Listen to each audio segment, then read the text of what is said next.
chooses you, God fights for you. He's with you, and He will show Himself mighty. People may strip you of what you have, but so long as they have not stripped you of your life, there is still hope for you.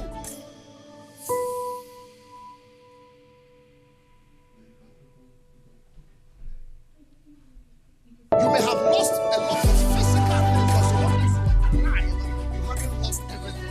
When the battle chooses you, God fights for you. He's with you, and He will show Himself mighty. People may strip you of what you have, but so long as they have not stripped you of your life, there is still hope for you.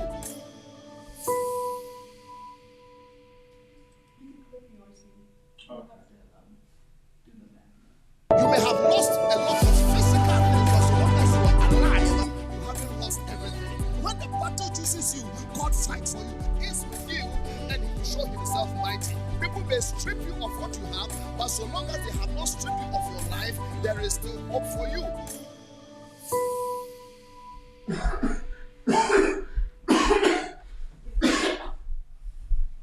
You may have lost a lot of physical things, but so long as you are alive, you haven't lost everything.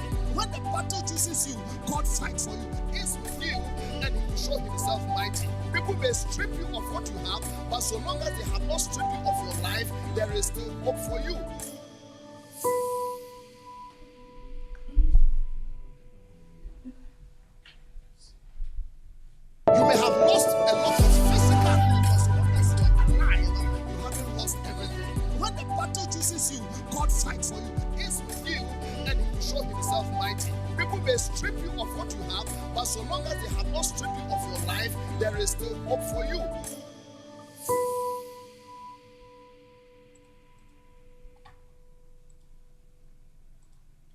You may have lost a lot of physical things, but so long as you are alive, you haven't lost everything.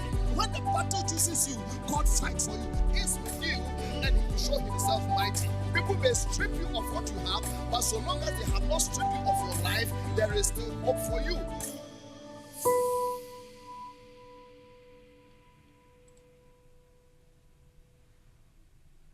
You may have lost a lot of physical things, but so long as you are alive, you haven't lost everything. When the battle chooses you, God fights for you. He's with you, and He will show Himself mighty. People may strip you of what you have, but so long as they have not stripped you of your life, there is still hope for you. One more time. You may have lost a lot of physical things, but so long as you are alive, you haven't lost everything. When the battle chooses you, God fights for you. He's with you, and He will show Himself mighty. People may strip you of what you have, but so long as they have not stripped you of your life, there is still hope for you.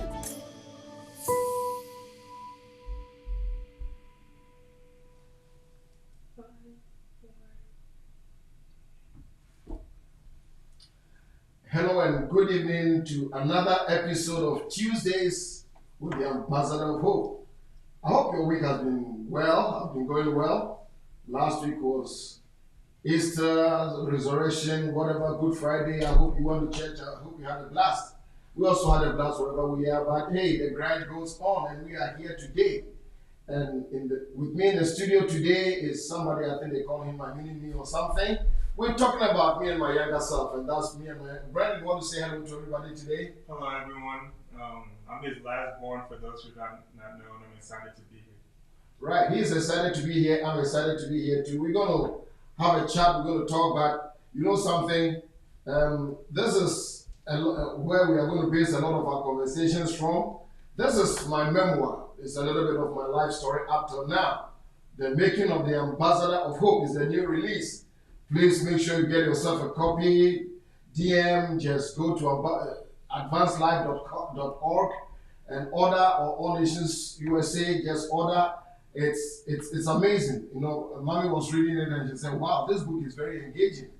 And I said, yes, it's very engaging. There's so much that you can learn from my life.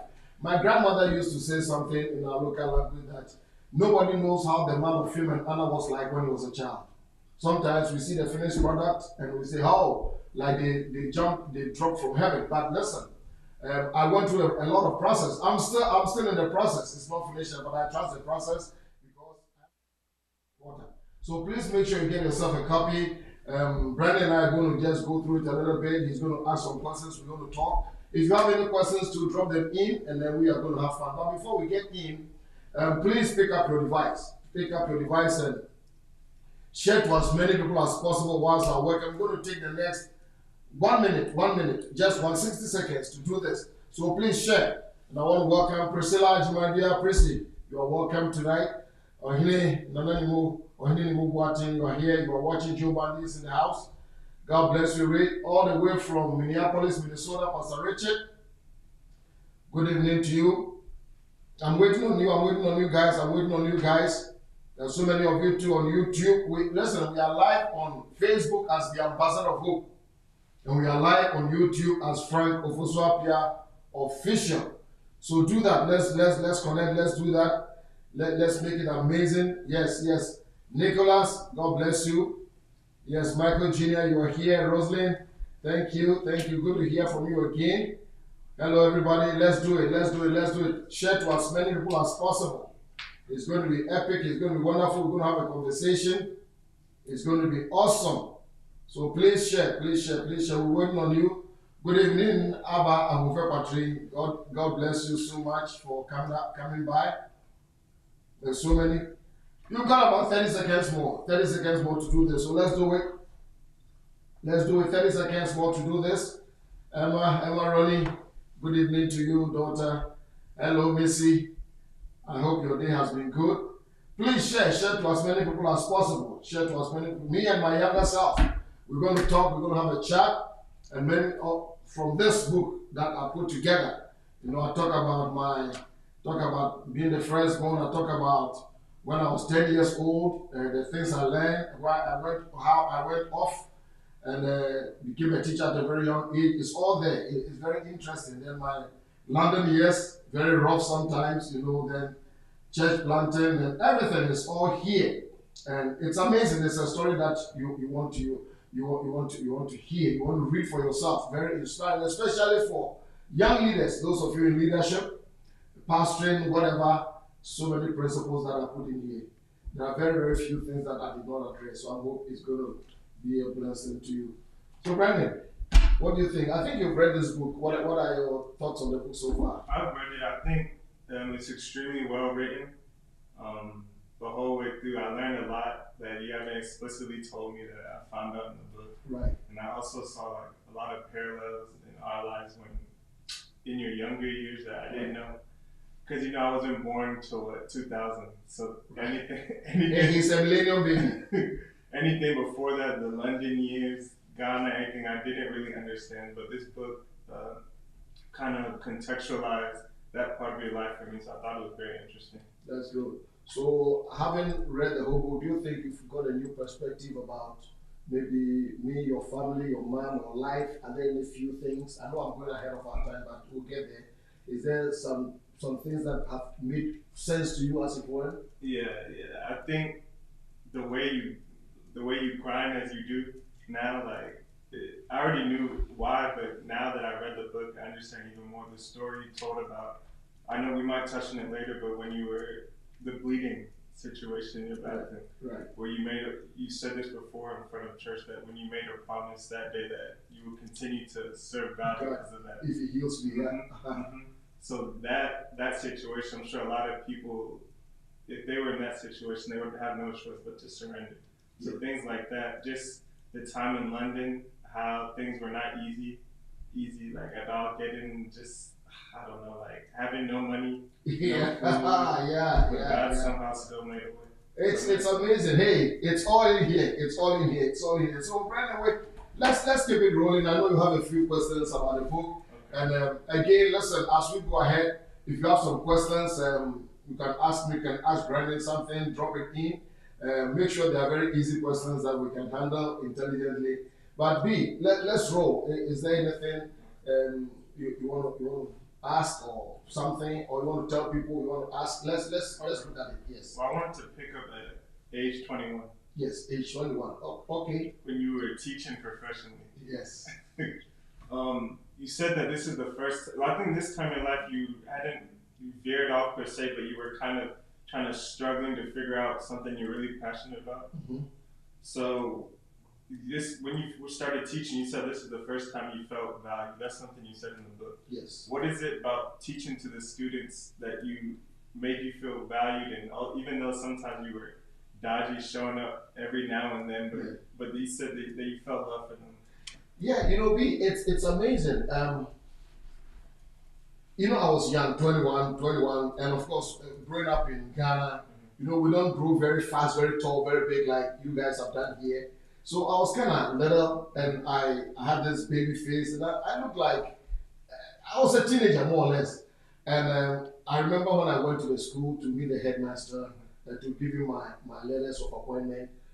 He assumed that I was maybe a student coming to find some in the school or something. So he made me sit for a long time while he looked after other people. So I was kind of the last. So I sat for about 4 or 5 hours.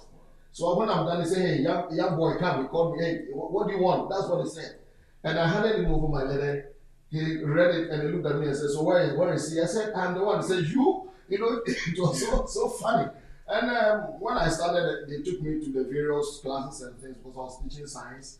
Took me to the various classes and being young, being kind of cool, they kind of took to me and really really liked me because I think most of the teachers were kind of old, kind of that kind of thing. So and I think my I don't know how it came to be, but my teaching style, my backness and connecting with the students and things made them really love me, and it made me have a sense of purpose that I'm doing something in people's lives. Because at a point, I also even realized that some of the students, their parents came to talk to me. Maybe they have told them about this young guy, came to talk to me about some of their personal things, and I had to deal with them. Little did I know that this was a part that God was. So it was a sense of fulfillment. I think once you hit, somebody said, well, I said it something that if you are still struggling with in life, maybe you haven't discovered what you are looking for. So maybe that was a little thing about teaching and making people's lives better. God was working with towards that. Okay. Yeah. And do you believe that part of your life was fundamental where you are today because you started somewhere small, even though then it looked small, but now you can teach in front of a bigger congregation? You think that helped you a lot? Yes, it did. Starting before, sometimes the classes maybe 30 students, 35 or whatever. Yeah, so gradually it grew me. But when it comes to the area of congregation, maybe church, started from a little church as an interpreter, grew me. But yes, it's still there. It's still there. And it tells me, Brandon, that nothing is wasted in life. Every situation you find yourself is a training situation and it's a learning situation. So that is it. I felt it helped. It really did. And on that path, how did you? I know you say you were shy still back then. How did you?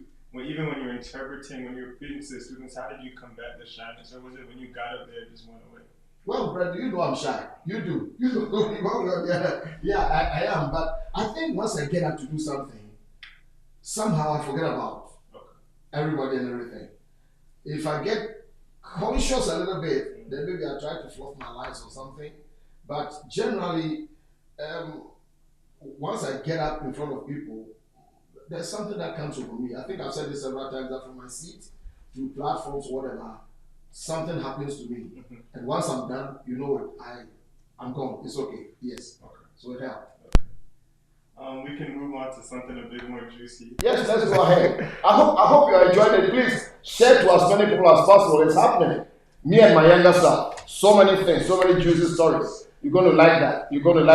So let's keep it rolling. Malik, God bless you. Malik says, Jacqueline, good evening. Jacqueline says, please share. Let's do that. We have so many of you here. Let's do that. Yes, Nemo says that nothing is wasted in life. I believe it. Let's roll beat. Okay, so when you were in your younger years, you fell into some bad habits per se. You said you were drinking a little bit, smoking. You were kind of peer pressured from boarding school. Yeah.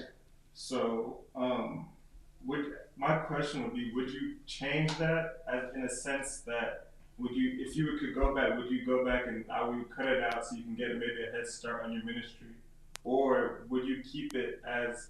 I know you said when you got born again, your friends saw, oh, God changed Frank, so if I can change Frank, he can change me. So, which would you go back? Would you change or would you keep that part? Honestly, I don't. Much as it wasn't the best of lives, I don't think I'll change it. Okay. Because one of the things in life, leading people, bringing people to a place, is experience. And when somebody knows that you've walked where they walk, you may have done what they've done before, and then you are also able to understand people who may be struggling with things like that. For me, it was peer pressure. It was to feel part, to be part of a gang. How can you not do this? How can you not drink? How can you not smoke? So for me, and besides, I wasn't born again, so it didn't mean anything to me. So it was the thing that almost everybody did. Looking back, I think it was part of my process. The merciful thing that I'm always thankful to God for it is that I did not die in those things. I did not, after I got born again, I did not struggle with those things to be able to get out, because I've seen people who got born again and they struggle for a long time. But mercifully, He delivered me from these things, and it's Him. I think very little dependent on me. I could see that He had something for me to do. And then again, like you have said, some of my mates came over. They heard that, well, I was born again, so they had to come and see with their eyes. They said, "Wow, Frank, really? Then I can also go to church. I can also give my life to the Lord." So it became an example. Okay. So yeah, I wouldn't change it. Honestly, I wouldn't change it. I wouldn't continue, but I wouldn't change it. Because it was very fundamental to where you are now. Yes, essentially. yes, Okay. it is. It makes me understand people today. Sometimes people don't understand why I can be so gracious to people. People don't understand why I can have so much time for people. People don't understand why I can even connect with people who may not be your holy rulers and that kind of thing. And it's because I've come from a situation like that before. I know the struggles that people have been through. I know what these things can do to people. So for me, it helps me. It really does, yes. Okay. And also, in your early years in the book, it stated that you wanted to come to school. Your parents actually wanted you to come to school in America, maybe medicine school. Yeah. I know, like, an African parent, like your child gets admitted to come to America, especially back then, would have been very great for the family. So how did you feel like, maybe, I don't know if they were disappointed, angered a little bit. How did you feel during that time? Were able to tell them, no, like, this is what God has planned for me? Well, I think number one, I was so much on fire that I didn't care what anybody thought. Much as I loved my parents, respected my parents, I knew that this is what I wanted to do. Okay. My parents were, especially my dad, very, very, very disappointed. Very, very disappointed.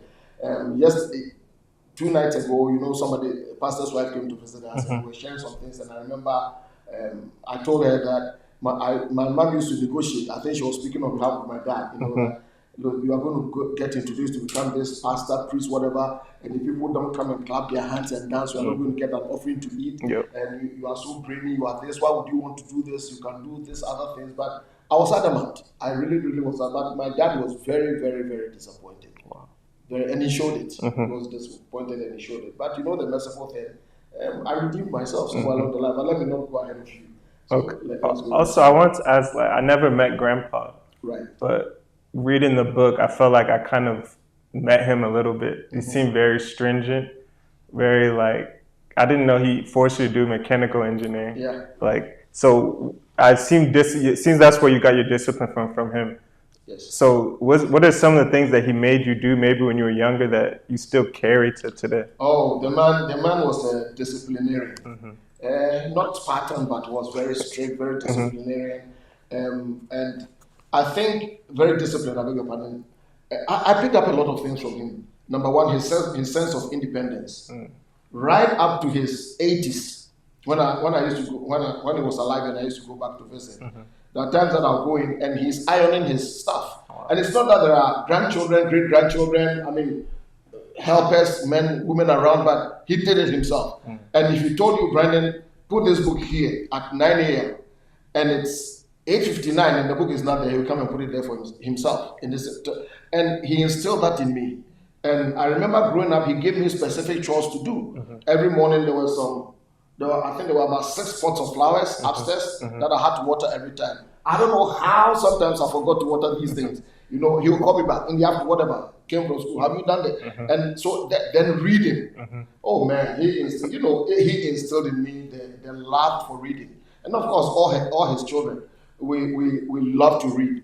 because my dad was always reading. He didn't really have friends, maybe just one, Mr. Kojo Kote, just one, but he was always reading. He was always reading. So that is some of the things that was instilled in me. Okay. Yeah. Okay, so now we can kind of fast forward a little bit to you having to leave Ghana to go to Nigeria for Bible school. I was gonna ask, like, I was reading it and I was wondering how, like, did you feel angst leaving your you just got married at that time recently, I think a year or two. We have had Nana. Exactly. Yeah. So how did you feel to leave them? But I know you had to. And also, during that time, Nigeria was going through they were going through revolution. Thing, yeah. What were your feelings during that time? Were you confident that the Lord would take you? Were you doubting yourself? How were you feeling? Doubt. No, I don't know whether I even had brains to think or I had to be afraid. I think there was this daring thing on the inside of us, burning for Jesus Christ. We wanted to do this. Of course, Mom and I spoke about it, me going, Nana was just about a few months old. She was okay with it. It's a far cry from today. It's a far cry. I'm not saying that today's generation is weak-kneed or no backbone. Everybody has their way of handling things. But for us, we have very few alternatives. You know, if it were to be today, would I have left my family? No, I don't think I would have done that. But in those days, it was almost like nothing. And maybe part of the reason too was the fact that we had this extended family network. That because I remember even with Nana when she was growing up, you know, from Monday maybe to Friday she was with grandparents. You know, she was with grandparents. The grandparents, I think that's their first grandchild or something. She was with grandparents. That's mom's parents. Okay. And then Friday she was in my mother's pre-daycare, whatever. So right there after Friday we will take her home and then we'll be with her Friday, Saturday, Sunday, then Sunday after church. So it was a normal thing. We didn't. That's what they say, it takes a village. You know, it was a normal thing. So going to Nigeria, no apprehension. I was determined to get there. And then talking about it being in a revolution, mind you, Ghana was also in a revolution. We also had a coup. Wow. It was also the coup. I think we're just about three years into a military dictatorship, and things hadn't calmed down at all. So all across West Africa, so it had become quote unquote normal. It had become normal. So guns, bullets, nothing. We still move. We still move. I remember my nephew, Bishop Alote. You know, he went a year before me, and he actually went without a passport. Wow. I mean, he went by road. Wow. Of course, I flew from Accra to Lagos, but he went by road, which means you have to face the border people, the Ghana side, the Togo side, the Republic of Benin side, then Nigeria, they call it Badagry or something, and all the way. It took him about 2 weeks to get there. Lost all his money because you had to pay people to go through. I remember somebody was telling me the story one day that at one of the African borders, he submitted his passport. The border guy looked at the passport and looked at him and said, one page is missing. I said, my passport is perfect. He said, one page is missing. So not until you find the page, you are not crossing. So later that somebody told me that, hey, put some money inside, that's the page they're talking about. So that is the kind of thing. So my generation and it was interesting. I wasn't scared. I was not scared at all. Okay. And also to touch on that a little bit, yeah. On the marriage front, was mom always understanding of you kind of getting up and having to go somewhere, or did you sit down with her, explain, hey, this is my vision, maybe in 5 years I'll be here, 10 years? Interestingly, we didn't sit down to say, this is my 5-year vision. I didn't have any template. Okay. I didn't have anybody you guys are very fortunate. We teach you, have a plan, have a 5-year thing. We never did. I remember when I wanted to get married and I told my pastor. My pastor called mom and said, oh, so-and-so wants to marry you. And he said to mommy, do you know he's going to be a pastor one day? Mommy said, I know. And that was it. No premarital counseling, no postmarital, nothing. So if you have been able to get here, it's grace and of course our personal characters and things.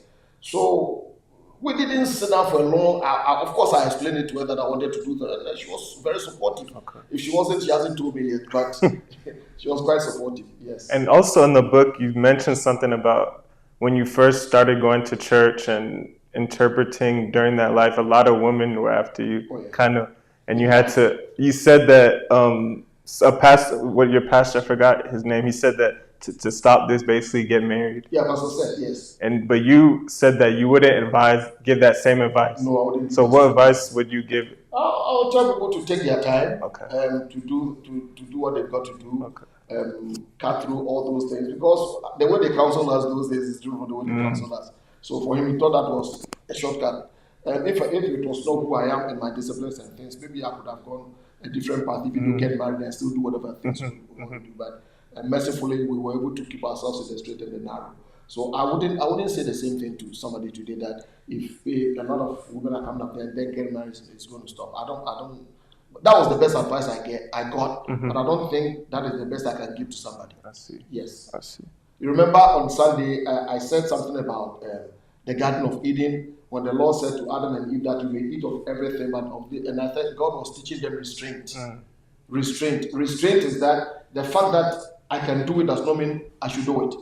The fact that I can eat it does not mean I can do it. The fact that I can touch it doesn't mean the fact that I can see it. So restraint is one of the great disciplines of life. And remember I said that if you cannot say no, you are not free. Gotcha. It's restraint. So for me, I'll teach people the discipline of restraint. Yes.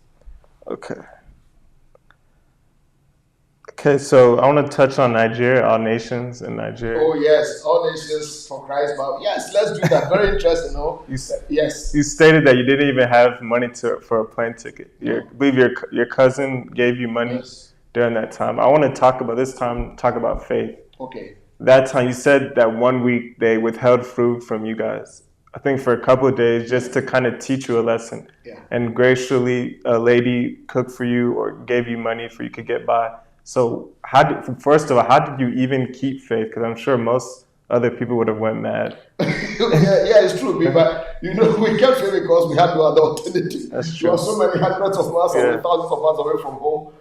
What are you going to do? So you have to, and also we felt that the test that we were going in was we loved it. We loved the challenge. We loved to prove that hey, we can survive because that's all we had. When you don't have too many options in life, sometimes it toughens you to face situations. I remember reading a book many years ago, and Mrs.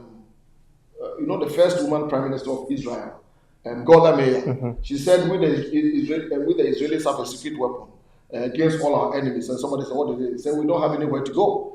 He said, "So when you don't have alternatives, you fight for something." So we did that, and it was interesting, and it was a training that was given to us that came in handy because I know you read it when I went to London. There were times that I had no money to, and I had gone through that experience in Nigeria. And if I survive the streets of Benin City, Nigeria, surely I can survive the streets of London. So it helped me, gave me experience that I couldn't buy in any store. And so for somebody listening to me, don't curse the darkness.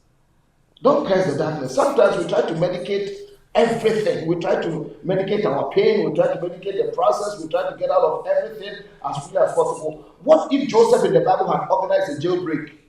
Where would his testimony be? What if Daniel had paid for somebody so that he wouldn't get into the fiery furnace? What would his testimony be? So sometimes these things happen. And again, I want to tell leaders who are raising young ones that sometimes carefully and intentionally design the process for people. Do that. On Sunday, I'll be talking a little bit about how Jesus did some of these things. I realize that today a lot of people don't do very well with going through processes that leaders intentionally put out for them. So they give them, you are persecuting me, you don't like me, you don't do this, you are putting me down. I didn't see it that way. I had a perspective that I was being trained. And right now, well, hopefully it wouldn't, I think I'm gone a bit. But it helped me everywhere I've gone to be strong, to be hard, to be able to go without, and also to know that at every given time when my back is to the wall, somehow the Lord will come through for me. Yeah, and that is a lesson that somebody should learn. Yeah.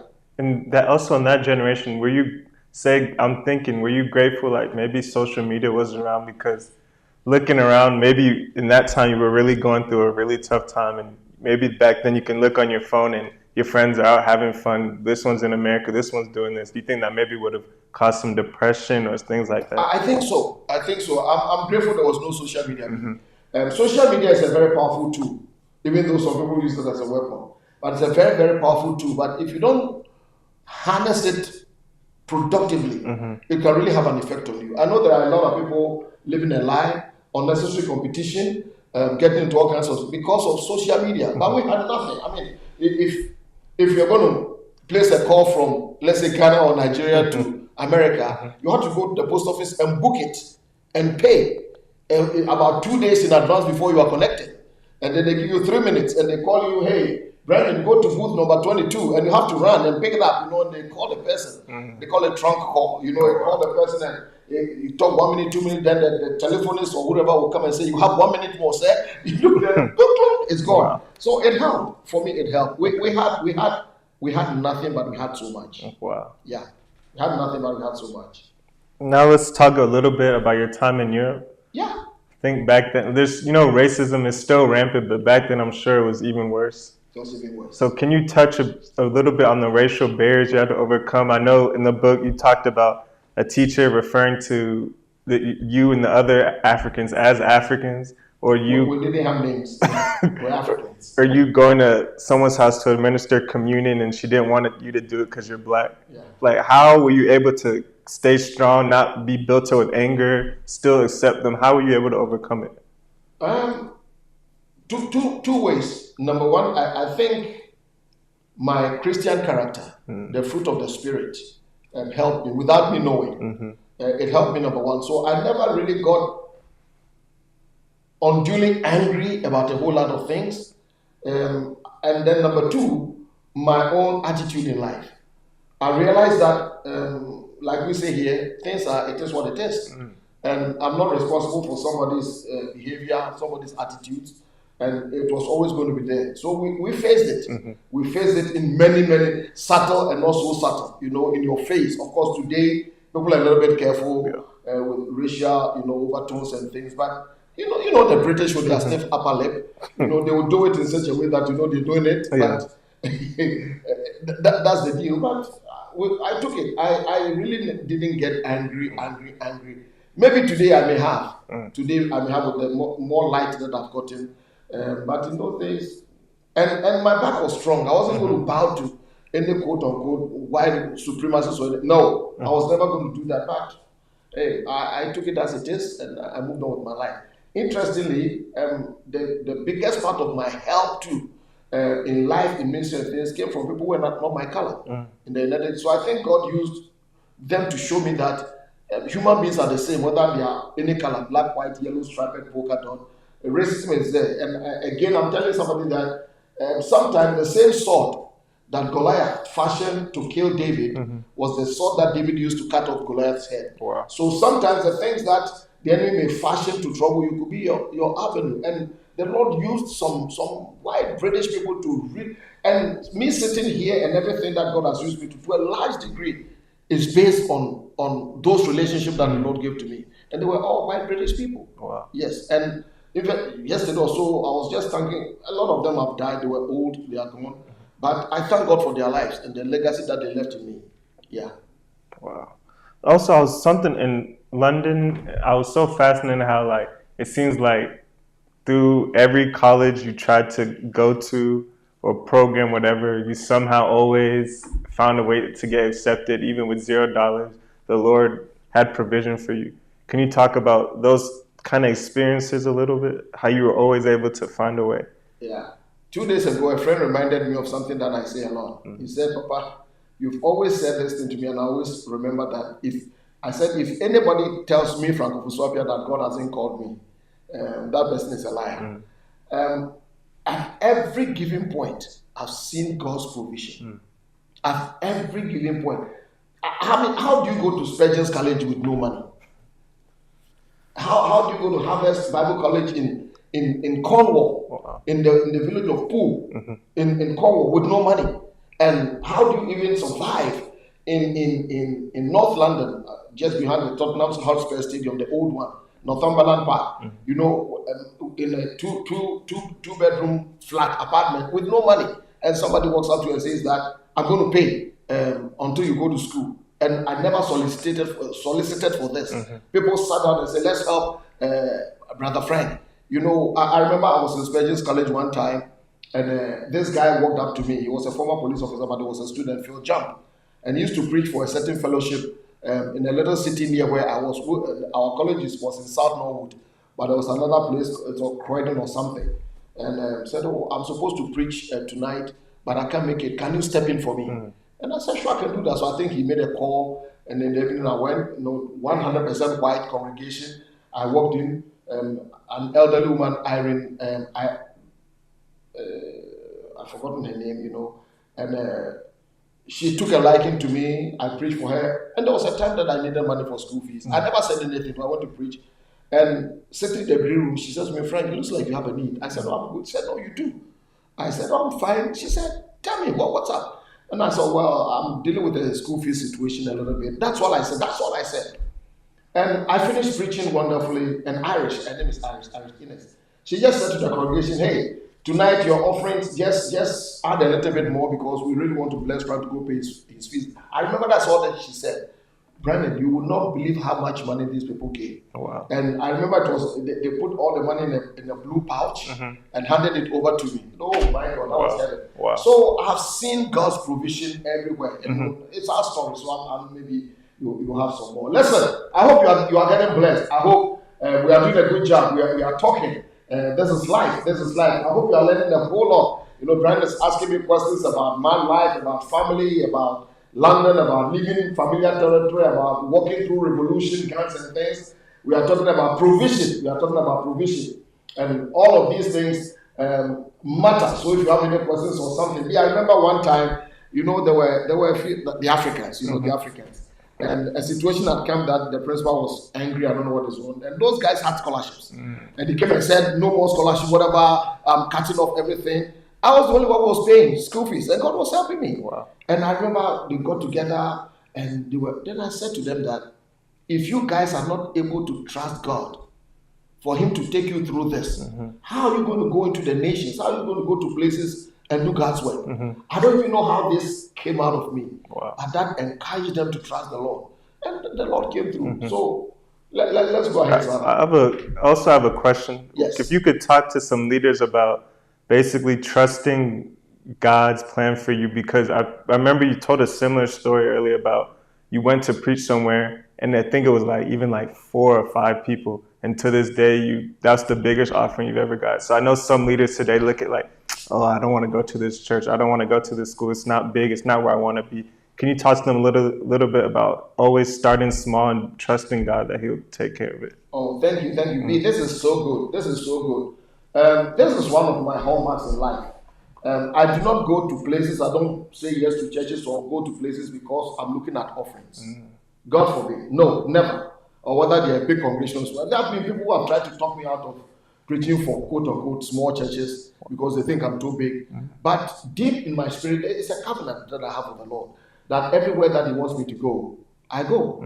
And surprisingly, like you said, when it comes, maybe monetary matters, churches that were not mega have been the most generous. Wow. And really blessed me and loved me in my life. I kid you not. You and I travel a lot. We preach in churches of thousands, and we preach churches of 50s and 100s. And to tell you the truth, I hate to use it, but forgive me, little churches, please forgive me again. Oh, the love, the respect, the honor, the generosity it's amazing. I'm not saying the bigger ones don't do that. We bless people, but I want to say like being asked. I want to encourage a pastor. I want to encourage a leader. Don't let money be your motivation. Don't let it lead you. God has a way of providing. And when you know in your spirit, you hear in your heart that you have to go, you have this leading, that you have to go to a particular church or whatever, please go. And I don't always like to tell this, but let me say a few times I've gone to places and even tickets and things, I've taken it upon myself. Because I look at them, they might not be able to quote unquote afford me, as it were. Just a couple of weeks ago, somebody that I'm going to speak for somewhere, and I've done the ticket. So please bring me the receipt. I said no, it's okay. It's fine, and I mean it's fine because if you look at me now, He's been good.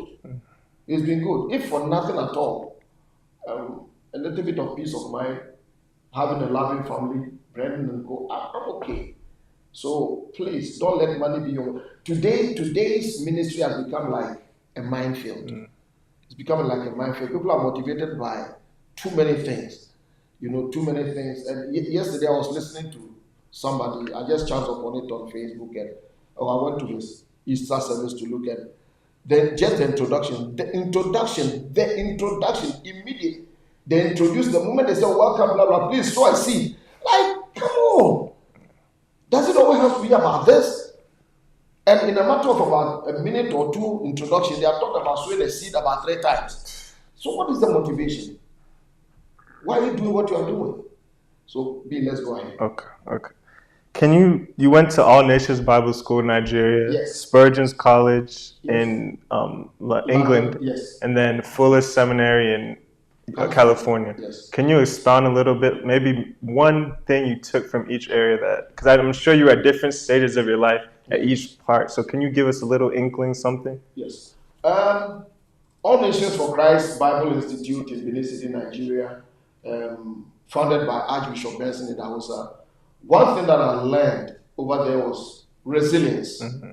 Resilience, surviving in life and in ministry, because it was tough. I mean, Nigeria is not exactly Germany. Nigeria is not exactly America. Nigeria is a very rich country, but at that time they were going through a whole lot of things. And so being away, I learned resilience to survive with bare minimum and to trust God. Spurgeon's College, still resilience, but being very studious, learning.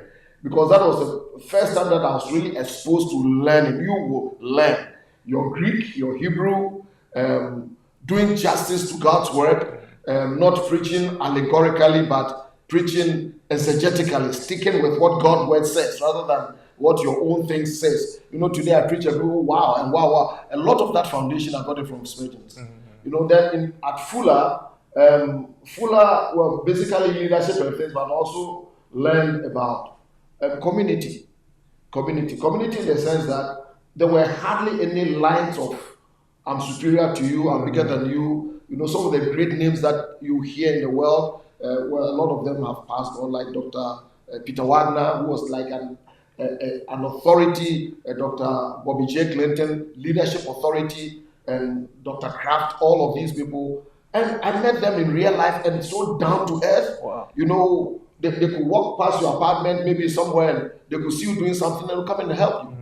And those are some of the things that I learned in life. Wow. Yes. And I want to touch on Fuller. You said in your anthropology class that you learned how kind of the culture you're around influences the way you preach. Yes. Can you talk to us a little bit about how that you still carry that today, kind of like reading the room, per se? It was one of the best things that happened to me. Christian cultural anthropology, Dr. Charles H. Kraft. He wrote a wonderful book on that, and it opened my eyes a lot. And he used, being Christian, he used Jesus Christ as the template, how he came from heaven. Mm-hmm. Of course, there are no traffic lights in heaven. There are no mosques in heaven. There are no different Chinese, Japanese, Africans in heaven. But he came here on earth and walked into a culture and blended, as it were. So he was able to minister. A lot of Jesus' ministration was towards women. But in those days, the Pharisees and those wouldn't touch a woman. That's why even in genealogies, they hardly mention women. Wow. He broke all those things. So in cultural anthropology, I learned that everywhere that I went, whether it was a huge church, small church, whatever, fellowship, whatever, I read the room very quickly so that I can be able to minister to everybody. I've had people that, maybe even in our congregation, who have come to preach and I felt very uncomfortable because all their examples are home. And where is home? All their examples are from Ghana. And we have about 30 different nationalities in our church. So it made me very conscious. It made me very, very, very conscious of being very generic, that the sense of humor, the jokes I told are things that people would understand. So that if you are going to catch me for anything, it may be the accent that I carry. Okay. That's it, yes. Also, an example of this, I believe last year we went to your sister's church. Was it Virginia, right? Or Maryland? Maryland. Yeah. Maryland. I think like the whole sermon, you were just kind of like not jokes, but you were making them laugh for majority of the sermon. I didn't get it because usually you kind of mix in the jokes with the serious thing, and at the end you kind of explain that the pastor had just passed away. Yeah. So now it made sense like that you did it that way, so they have something to laugh at. Yes. I can tell that's an example of it. Yeah, because let me give you another. At the backdrop, one of the backdrops why I did that, and Brandon is talking about a couple of years ago. We went to a church in Maryland, actually, Maryland. And that day, my sense of humor was like up here. It was later that I was explaining to him that they have lost their pastor, the only pastor they've known from the start of the church, about 40-something years. So they were in a very, painful thing. So I just wanted to lighten up the atmosphere a little bit. Some years back, I went to a funeral in my little cove town. One of my childhood friends had died, and I went for the funeral. And at the church, the pastor preached, and after we went to the cemetery, right after the burial, I called the pastor aside and had a word with him. Well, he respected me, and I said, I think you did something that maybe I want to point it out to you. He was so in your face, like, well, somebody has died now, I have a captive audience, so I'm going to tell everybody how much they're going to go to hell and scare them. And I said, somebody's father has died, somebody's husband has died, somebody's friend has died, cousin, whatever. It's a time of comfort. It's a time to give encouragement. You are a father figure. That's not the time to rub it in people and say, oh, I'm sorry about that. I didn't realize that, well, you have me for Bible school for free. So it's part of my thing. Read the room. Read the room. Jesus met a man in John chapter 3. He was Nicodemus, a teacher of the law. Jesus looked at him straight in the eye and says, if you don't get born again, you are going to hell, as it were. Next door, chapter 4, he meets a broken woman by the well. He said, go get me your husband. It started as a conversation. He was never in the face of the woman. So people with the same need, they needed salvation. But look at the way he went around it. So for me, that is how it is. Yes. Okay. Can we talk a little bit about you going to America? Yes. I believe in your book you said that you had some preconceived notions about America, about like how they treated black people. And funny enough, 2025, we're dealing with the same stuff. And so this made you a bit apprehensive about coming here. Yes. So when you got here, like during that time, were they true? How did you feel about America during that time? It was true. It was more than I thought. It was more than I thought, because here is the deep south. We are in the deep south. I found myself in Georgia, and if you know anything about America, the deep south is very interesting. Like you said, 2025, it's still there. Not too many years ago, we saw these protests and things that came up. The George Floyd things. And it was still here. And interestingly, B, I'm sure we told you because you may not have known. B was our first baby that was dedicated in our church. We were just 10, 15 people. And interestingly, when we started on Shyness, it was just mommy and I, and of course, we were black. My whole church was white. In Deep South, I think I should be in the Guinness Book of Records, in the Deep South. And then when we started growing America a little bit, and other black people started coming in, the whites migrated, and we were left with nothing. I could have been angry and bitter, but I wasn't. I wasn't. And Pastor Ronnie showed me the good face of America. He loved me till he retired, still loves me. Yesterday, Misty and I tested. And so people are people, but my apprehension was well-founded. Okay. My apprehension was well-founded, yes. Pastor Eric, my brother. Good evening to you, Pastor Eric. God bless you. Pastor Kingsley, all the way from Doncaster, United Kingdom. Pastor Kingsley, God bless you. Hey, Denzel, blessings to you. I think I owe you some prayers. This is a Brefi. You are learning, huh? God bless you.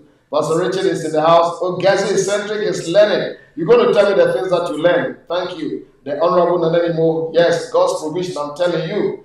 Nancy Nente, good to see you, to have you here. I hope all the children, family are doing very well. Yes, Mr. T, God bless. Mr. T is in the house. Yes, one of the people that God sent my way. B, let's go right ahead. Okay. In your book, you also said something about you had a pastor named Dr. Miller, I believe. Yes. Yes. And you kind of, something that was interesting to me, talked about the way you approached him. Yes. I feel like a lot of people, they might be listening to you right now, they want to figure out how to approach you, how to get in contact with you. You said that You went to his meetings. You stood in a way where he had to walk by you. He couldn't ignore you. Yes. If he had a conference, you and mom would purchase a ticket, go sit, go learn, go write notes. You even gave him an offering. Yes. Can you talk about just the proper way to approach someone that maybe you want them to mentor you, someone you want in your life? Like how you go about that? Well, I think be with me. It was desperation. Okay. It was if it were to be today, maybe I would have done it a little bit different. But it was desperation because mom and I had nobody, and all our lives we had never really had a mentor. Some of the people that I had tried to submit to become mentors actually became tormentors because they ended up using my gift rather than looking at me to help me. And so my gift was bigger than my character, which really didn't help me. It really didn't help me. People celebrated my gift, but my character was suffering. So I determined that I needed somebody to be accountable to. I needed somebody to walk me through, and especially in America. And when I heard him speak, I realized that this is somebody I really needed to. So I determined. Interestingly, right here in the city of Atlanta, I made a few attempts with some of the, quote unquote, whatever people that were here, and 100% doors were shut in my face. I don't want to get into names, but Atlanta, the big ones here. Yeah. I tried. Maybe God didn't want it. Maybe whatever protocols. No matter what I did, there was even some conferences I wanted to attend. Registration fee was 500. I didn't have 500 in those days. Wow. Other than that, then I was going to become homeless. Yeah, that is how tight things were. And so I determined that whatever it is, I had to. And not even just giving offerings to me or whatever, but the offering that I gave to him was just honor. I just wanted to honor him because he had been a blessing. But I just wanted to get to him one way or the other. And for me, the proof of desire is pursuit. Would I do it the same way today? Maybe. But in a more, but it was desperation. So B is asking, there's people out there, maybe you want to get to me or whatever. I'm not saying give me offerings. Please don't let that be your motivation. That would be a very wrong motivation. Pray first, find a way. I don't know how it's going to happen. There are a few guys that have come into my life. I've given them my cell phone number that they were shocked. Sometimes in Pastor Brian's IS, I just feel this young, hey, here's my number. And that is it. I never asked Bishop Miller for anything physical. All that mommy and I asked was, we just want to submit to you. We just want to learn from you. We just want to be accountable to you. That's all. We gave a lot to him. We did a lot, but that's beside the point. What mattered most was that he became a voice in our lives. A lot of things I say, I preach, I do. Even though he died during COVID, I still carry his voice. I still speak. I still listen to him. He still blesses me. His way of life, his simplicity, his humility. And the interesting thing be, one time they wrote a letter to us for his 60th birthday. All the people connected to his network. And it was so funny. His 60th birthday, it was the 10th of June. Yeah, you remember that? Yeah. And I kind of laughed. So I went over and I said, your birthday is the 10th of June. And I said, can I see your driver's license? We have become that close. So I also took out my driver's license. And I put it beside. He said, huh? Wow. We were born on the same day. But I said to him, I think I'm older than you because I was born in Ghana, which was about maybe 5 hours ahead of you. So chances are that I'm a few hours older than you. But that's how we became. Hey, listen, we've got 3 more minutes. Is there anybody asking any question? Somebody has got a question? Yes, put it out there. It says, having your parents be disappointed, perhaps not knowing the call on you, how would you advise your younger self or someone today? I would advise somebody, my younger self, that still obey God. Still obey God. For me, it's better to obey God than men. Because at the end of the day, you are accountable to God. Don't be disrespectful. Don't be standoffish. But somehow, just obey God. Like I told you, my dad was very disappointed in me. Many years later, he had health issues and things. I flew him from Ghana to London. I picked him up, Koku and we picked him up from the airport. And he told it until his dying day. I have letters in my bedroom that he had written to me, thanking me and everything, and the things I did with his housing projects and everything. Oh, But when he came to London and he saw the church that I had built and the way he had never really sat down to listen to me preach. wow. I remember one time he came with me to church. We were, because he was not a church person, And right after we got home, and he knocked on my door and he said, "Shake me, man, you have made me proud." And then he asked me for a Bible. Wow. And I had the Bible, but I said, "Oh, Daddy, then we'll go out to the Christian bookstore." I think I wanted to position him in the bookstore. He liked books, so we could do this. So somehow I won him over. If I had listened to them and not listened to God, I shudder to think where I would have been. So I think I would advise my younger self that I still will stick to the call. Okay. It's a test, yes. 2 more minutes. Any questions? Any more questions? Do we have any more questions? So thank you, question. Nicholas is asking, why is it more important to trust in God instead of to follow your intuition, even when it comes to your younger self? I tell people that your own intuition, your own feelings, I think, is always a false prophet. Because feelings change. Intuitions can be wrong. The only one who never has to apologize is God, because he's never wrong. So I'll rather trust in God rather than just my intuition, because I'm human and my intuition can be very wrong at that point. So Nicholas, that is it. I have a question. Hey, Brandon has a question. Yes, go ahead. You said someone prophesied to you that sometimes that you're very trusting and that your trust hurts you. I think that's something that I also struggle with, and I think that I see that a lot of your pain stems from that. So are you still at age 67? Are you still struggling with that today, or is it just whatever? At age 67, Brandon, I still struggle with that. I still struggle. I know you go through the same thing because we talk a lot.